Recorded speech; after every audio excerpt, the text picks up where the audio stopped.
இன்றைய தினமலர் செய்தியில் தமிழக வெற்றிக் கழகத் தலைவர் விஜயை சந்தித்ததில் தவறு இல்லை.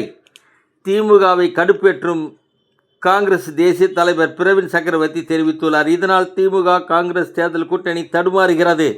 மேலும் தமிழக வெற்றிக் கழகத்துடன் கூட்டணி டில்லி செல்லும் காங்கிரஸ் குழு கூட்டணியில் குழப்பம் நீடிக்கிறது.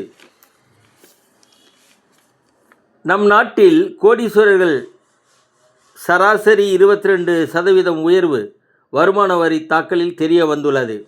திருநெல்வேலியில் டிஜிட்டல் அரெஸ்ட் என கூறி முதியவரிடம் 15 லட்சம் ரூபாய் மோசடி. முதியவர் போனில் சட்டவிரோத பணம் பரிமாற்றம் நடந்துள்ளது என பணம் செலுத்த வேண்டும் என ஒரு நபர் மிரட்டியதால் அவருடைய வங்கி கணக்கிற்கு ஜனவரி 2 15 லட்சம் ரூபாய் அனுப்பியுள்ளார். மேலும் பணம் கேட்டு போன் செய்ததால் சந்தேகமடைந்த அந்த ரங்கநாதன் என்ற முதியவர் திருநெல்வேலி மாநகர சைபர் கிரைமில் போலீசில் புகார் அளித்தார். போலீசார் விசாரணை. ஏமாந்தவர் ரங்கநாதன், வயது 78, மும்பையில் பாபா அணு ஆய்வு மையத்தில் நிர்வாக உதவியாளராக இருந்து 2007 ஓய்வு பெற்றவர்.